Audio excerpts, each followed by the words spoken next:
जी, अभी तक हम डिस्कस कर चुके हैं कि army selection and recruitment centre में आपको किन फेजेस से गुज़र कर अपना टेस्ट क्लियर करना पड़ेगा, जिसके अंदर हमने देखा कि एक आपका टेस्ट होगा जो कि रिटन एमसीक्यू बेस्ड टेस्ट होगा, कंप्यूटर बेस्ड टेस्ट होगा। उसके अलावा आपका एक फ़िज़िकल टेस्ट होगा छोटा सा, उसके साथ आपका फिर मेडिकल एग्ज़ामिनेशन होगा, ठीक है। और जो कैंडिडेट्स यहाँ पे इन तीनों चीज़ों को क्लियर कर लेंगे वो फिर नेक्स्ट प्रोसीड करेंगे आईएसएसबी के लिए। और मेरा अपना एक्सपीरियंस चूँकि मैं सिर्फ आप लोगों के साथ शेयर कर रही हूँ, जो कि बिल्कुल कोई स्टैंडर्ड प्रोसीजर नहीं है, तो मैंने आपको जैसे पहले भी बताया था कि कुछ भी चेंजेस आ सकते हैं। It all depends upon their policy. तो जो भी चेंज आता है प्रॉबेबली स्लाइटली चेंज होता है, लेकिन नॉर्मली वो यही प्रोसीजर फॉलो कर रहे होते हैं।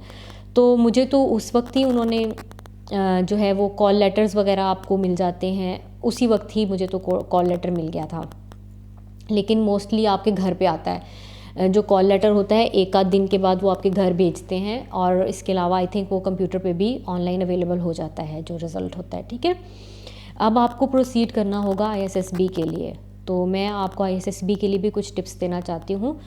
जो कैंडिडेट्स भी यहाँ से क्लियर करते हैं इंशाल्लाह ताला वो वहाँ पे प्रोसीड करें। तो ये आईएसएसबी का जो टेस्ट है तकरीबन 3 से 4 दिन का टेस्ट होता है। और आप लोगों ने उसमें अपने कुछ कपड़े लेके जाने होते हैं, अपनी ज़रूरत की चीज़ें, अपनी जो भी आपकी ज़ाती ज़रूरियात की चीज़ें हैं उनको आप रखें। हल्का फुल्का मेकअप भी ज़रूर रखें ताकि जैसे आप फ्रेश फील कर सकें वहाँ पे। और इसके अलावा जॉगर्स होंगे, वो आपको पूरी लिस्ट खैर उस वक्त प्रोवाइड कर देंगे, ठीक है। लेकिन इन केस अगर फिर भी आपकी कोई क्वेश्चन होता है तो वो मैं इंडिविजुअल लेवल के ऊपर आपके ग्रुप्स के थ्रू रिजॉल्व कर दूँगी, ठीक है। ओके, अपना आप ये सब चीज़ें लेकर कैरी करके, अब मैं जो हूँ वो गुजरावाला एसएसपी सेंटर गई थी।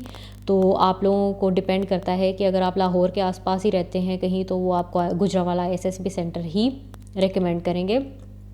अदरवाइज़ इसमें आपके मलीर में भी है रिक्रूटमेंट सेंटर, और एक आधी और जगह पे भी है, ठीक है। तो बहरहाल मैं आपके साथ अपना एक्सपीरियंस शेयर करती हूँ कि आईएसएसबी के अंदर मेरा बहुत यादगार एक्सपीरियंस रहा।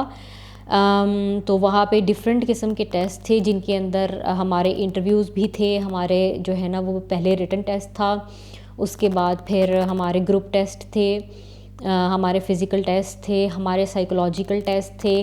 तो यानी 4 दिन में वो अच्छे तरीके से आपको अंदर तक जान लेते हैं कि आपके लाइफ का क्या विज़न है, आपकी ब्रॉटअप किस तरह की इन्वायरमेंट के अंदर हुआ है, और आपके अंदर जो आपकी पर्सनालिटी टाइप है वो बेसिकली क्या है, कि आप वहाँ पे कितनी देर तक सर्वाइव कर सकते हो, कितनी टफ़ कंडीशंस में आप किस तरह से रिस्पॉन्ड करते हो। ये सब चीज़ें वो अपने डिफरेंट टेस्ट्स के थ्रू कंक्लूड कर लेते हैं, ठीक है।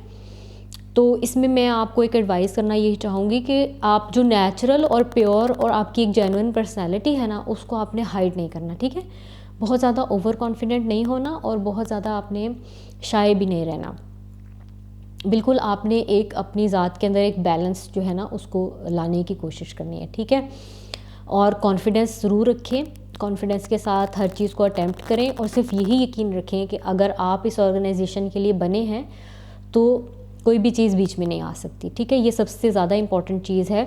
और इन केस अगर आप उसके लिए अप्रोप्रिएट नहीं हैं आपका माइंडसेट, तो आपको अगर वो रख भी लेंगे तो वो आपके लिए भी वबाले जान रहेगा, और वो ऑर्गेनाइजेशन के लिए भी इतनी ज़्यादा सूटेबल चीज़ नहीं होगी, ठीक है, डिज़ायरेबल चीज़ नहीं होगी।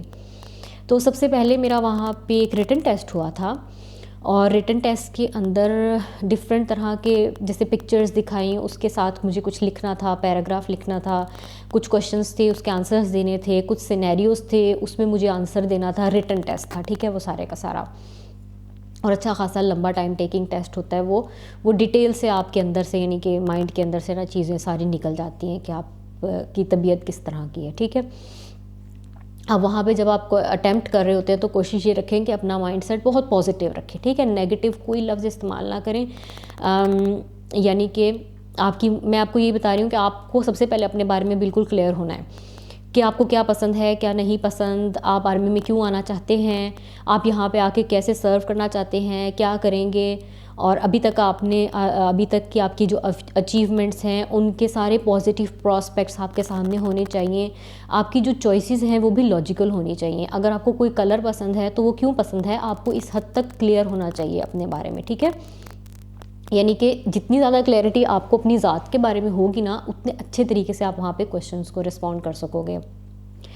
तो और सेकंड चीज़ जो है वो ये है कि आप लोगों ने वहाँ पे नेगेटिव वर्ड्स बिल्कुल भी यूज़ नहीं करने, ठीक है। फॉर एग्ज़ाम्पल अगर आपको वो कोई नेगेटिव सिनेरियो भी दे देते हैं कि आप किसी जगह जा रहे थे और वहाँ पे एक्सीडेंट आपने देख लिया, तो फिर आप क्या करेंगे, ठीक है। तो आपने वहाँ पे बड़े पॉजिटिव माइंडसेट के साथ वहाँ पे आंसर उसको करना है, उसके क्वेश्चन को, कि फॉर एग्ज़ाम्पल आप इस तरह से रिस्पॉन्ड कर सकते हो कि आप क्या करोगे कि आप वहाँ जाके उस बंदे की हेल्प करोगे, ठीक है। तो हेल्प देख रहे हो, एक बहुत पॉजिटिव सा वर्ड है, ठीक है।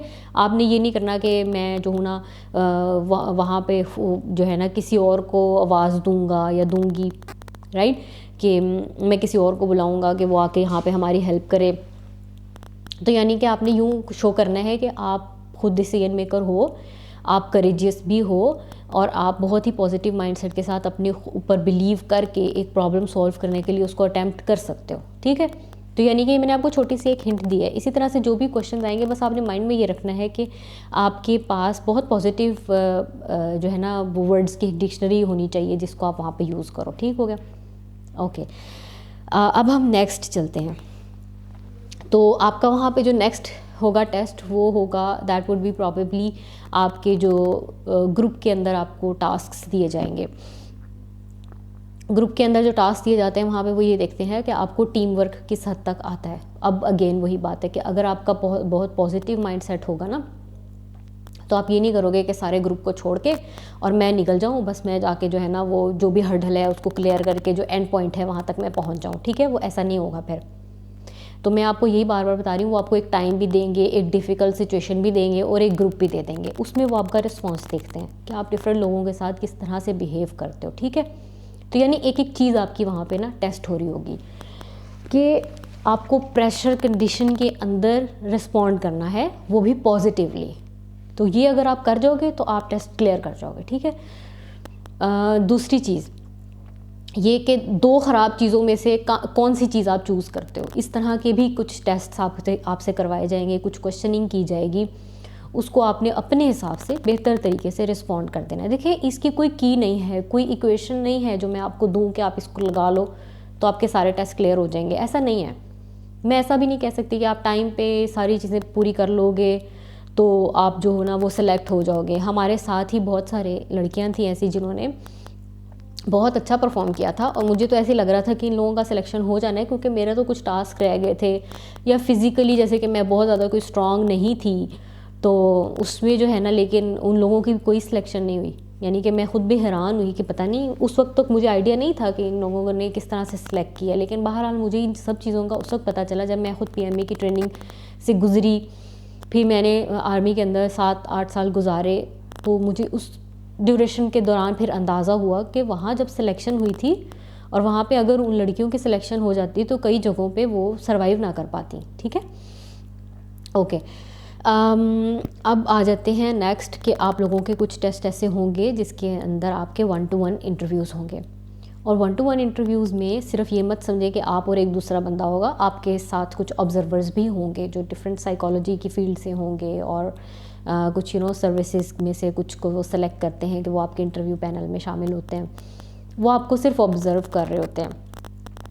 आपसे जो भी क्वेश्चनिंग की जाएगी आप कोशिश करें अपनी तरफ से बेस्ट आंसर दें, ठीक है, और बनावटी आंसर ना दें, जैसे आप हैं जेन्युइन ऑथेंटिक अपनी पर्सनैलिटी के हिसाब से आंसर दें। और वही मैं अगेन आपको कहूँगी कि इसके लिए भी आपको अपने बारे में बहुत अच्छे तरीके से अपने बारे में पता होना चाहिए।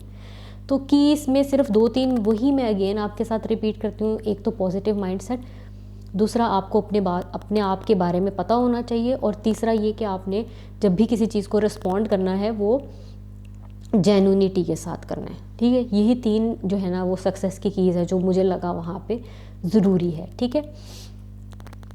आप अगर कोई चीज़ प्रिटेंड करना चाहोगे या कोई चीज़ छुपाओगे वो सामने आ जाएगी, ठीक है।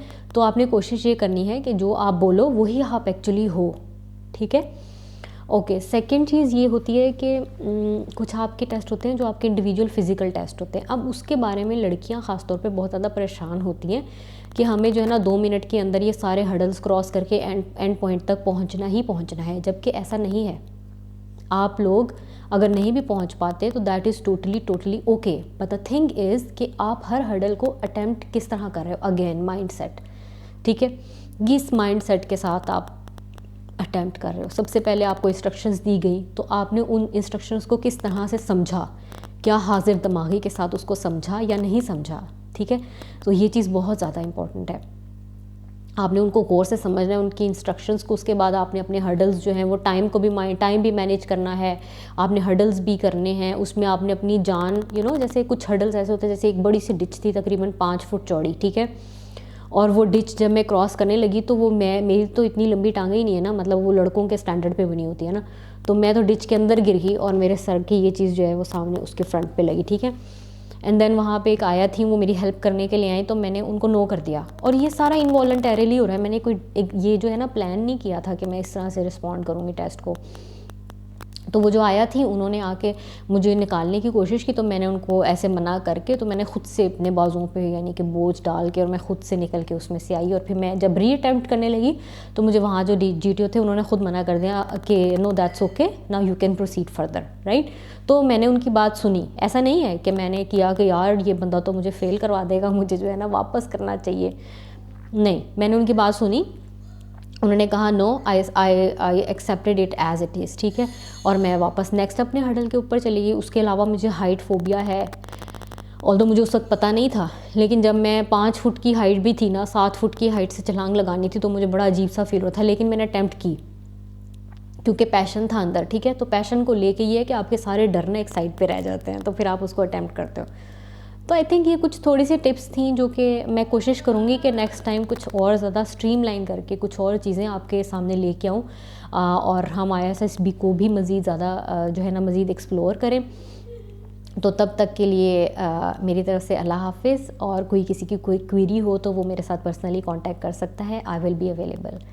And best of luck for all the candidates and stay positive and energy के साथ जाएं, और इंशाल्लाह ताला अल्लाह ताला बेहतर करेगा। अल्लाह हाफिज़।